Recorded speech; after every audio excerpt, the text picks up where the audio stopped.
میرم خونه جدیدم، وسایل گذاشتم توی این ماشین و خودم دارم با اسکوتر میرم دنبالش. با ماشین واقعا سخته. الان من پشت ماشینه دارم میام و نزدیک نیم ساعت 40 دقیقه است تو راه هم برای مسیری که همیشه مثلا یه روبه و موتور میرفتم. خب داریم نزدیک میشیم به خونه. اینجا سر کوچه ایه که میخوره به خونه. خدایی توش مثل یه شهرک خیلی خوشگل سمت شماله، ولی خب عجله نکنید تا خونه یکم مونده. هرچی میریم جلوتر کریپی تر میشه همه چی. کوچه یه جوری از بیرون مخفیه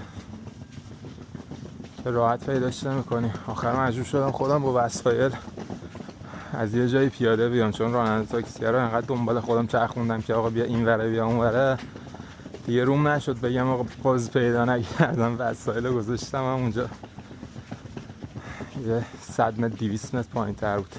موتورم پارک کردم که دوباره برم و بیام. این شما این خونه جدید من میهاو. اومدم موتور رو بردارم بیارم پیش وسایل، دیگه موتور روشن نمیشه. برو ایو رفت. خب وسایل رو اینجا رو ببین.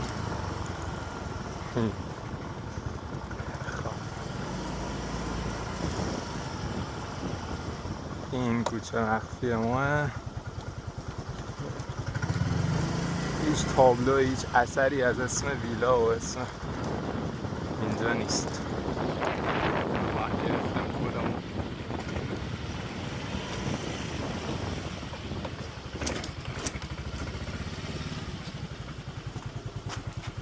خب کجا بذاریم؟ ما میذاریم توی وسایلمون. بریم سمت اتاقی که گرفتم. کل اینجا یه گست هاوسه که 6 تا اتاق داره. یه دونه این کلبه چوبی است، یه دونه پشتشه، 4 تا اتاق هم بالا داره. کیچنش شیره، غذای کارش شیرینگه. های استخر خیلی تمیز داره که فقط جای شنای قورباغه هست. خب الان باید وسایل ببرم بالا. اول دوربینو میبریم. بهم تکست داد که کلید بالای دره. بالای در شاید دستم نرسه. خوب رسید. درست چه کلید زنگ زده ایه. خب باز شد. کامل باز نمیشه. سلام. به چه بوی نم زیاد. بوی نم هم نیست، بوی کهنگیه، بوی نم یه چیز عجیبیه. خدا رو شکر همون خونه اود آوردم. سریع اود روشن کنیم بوی اینجا بره. پشتش همچین بدم نی. این برای مدرن کرده. چقدر آینه گذاشته. آره دوشش کار میکنه. خداش باید برم همه چی بخرم. روشویی؟ آها اینا. اصلا یه روشویی نداره، چی کار باید بکنم؟ داره برای خونکیشم.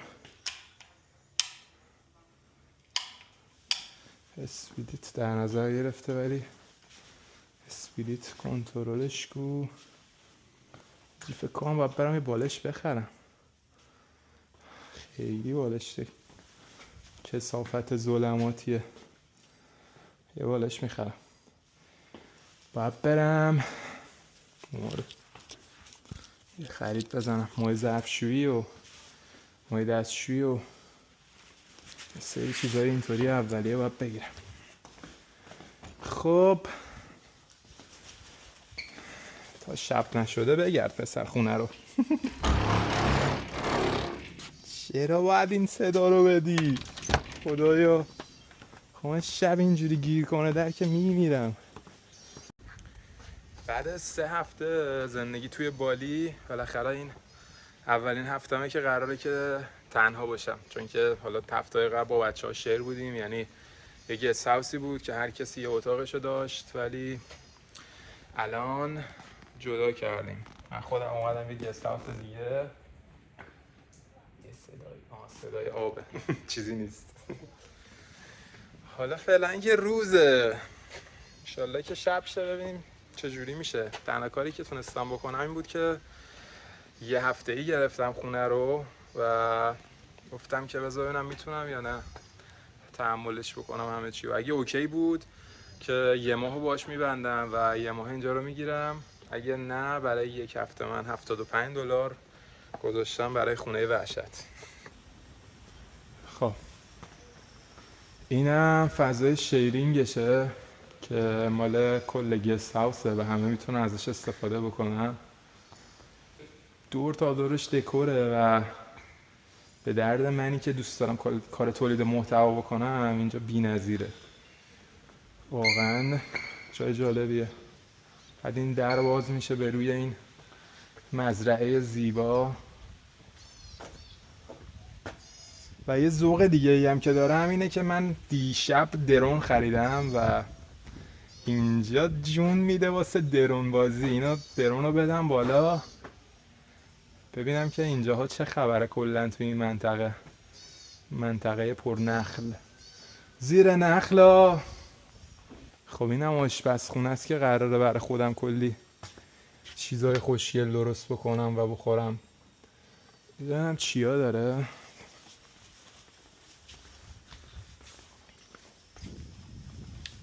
اوکی گاز داره. اونور من گاز نداشتم توی اقامتگاه قبلی که داشتم. یه یخچال بسیار سمی داره و فریزر. این بسته نمیشه که چرا؟ ببخشید نمیخواستم خرابش کنم. هر کسی همینجا هرچی دوست داره رو میذاره. آب داره شیر و گریل و ظرفشویی لازم نیست بخرم. خب خوبه. ظرفامو میام اینجا میشورم. حیات وحش شروع شد.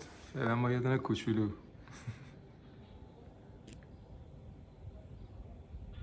بیا برو بیرون خودت دمت گرم. بیا پایین. بیا پایین. بالا نرو. اوه این زیر جا داره. بحثا از این تو نیومده. دوباره اومد بیرون. برو تو خونت حداقل نبینمت این برم.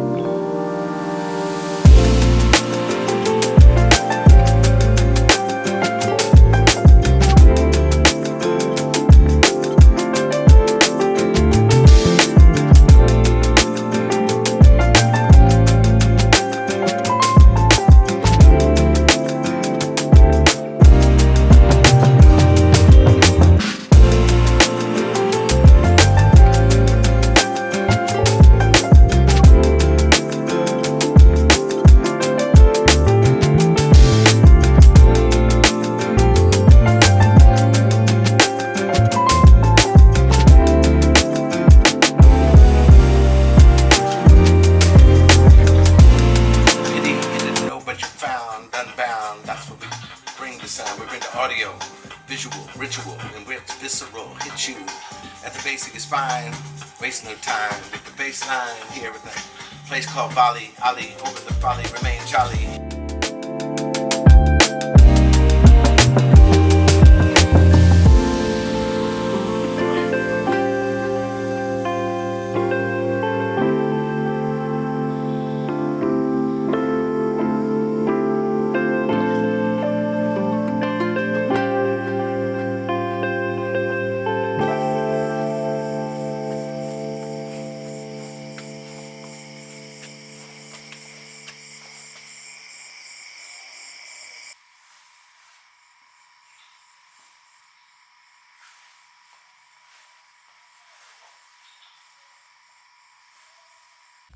خب 7:30 شب شد و من فقط این چراغو دارم، بقیهشون خرابن. این ویومه که دیگه تاریک شد و فقط صدای جیرجیرک و حشرات موذی شنیده میشه و صدای این اسپلیته که بعضی وقت خودش شروع به کار میکنه.